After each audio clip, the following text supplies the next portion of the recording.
শিশু হনুমান অর্ধমৃত হয়ে পড়ে আছেন।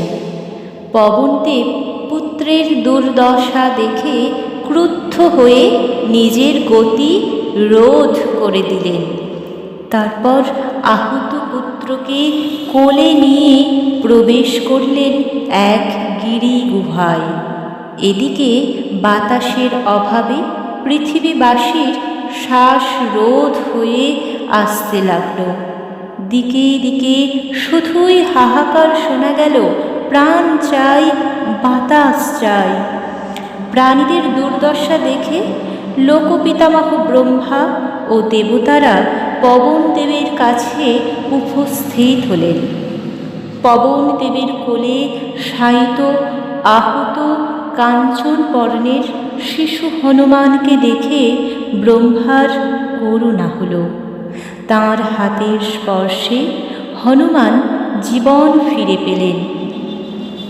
পুত্রকে পুনরুজ্জীবিত দেখে পবনদেবের রাগ গলে জল। তিনি আবার আগের মতন জগতে বিচরণ করতে লাগলেন।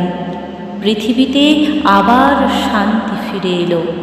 তখন ব্রহ্মা উপস্থিত দেবতাদের উদ্দেশ্যে বললেন, ভবিষ্যতে এই শিশুর মাধ্যমে কোনো লোকহিতকর কার্য সম্পন্ন হবে।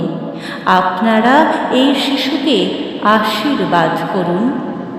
সর্বপ্রথম দেবরাজ ইন্দ্র নিজের গলার পদ্মমালা হনুমানের গলায় পরিয়ে দিয়ে বললেন, আমার বজ্রপ্রহারে এই শিশুর হনু ভেঙে গিয়েছে, তাই আজ থেকে এর নাম হবে হনুমান।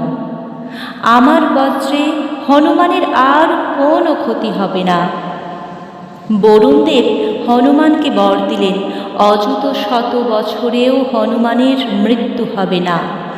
আমার পাশ, অস্ত্র এবং জল হনুমানের কোনো ক্ষতি করতে পারবে না।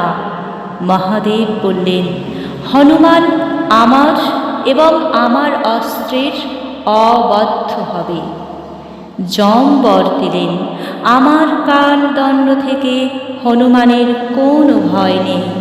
হনুমান সম্পূর্ণ নীরোগ থাকবে এবং যুদ্ধে কখনো হতাশ হবে না। যক্ষরাজ কুবের বর দিলেন, আমার গদায় হনুমানের মৃত্যু লেখা নেই। দেবশিল্পী বিশ্বকর্মা বর দিলেন, আমি যে সকল দিব্য অস্ত্র তৈরি করব সেগুলির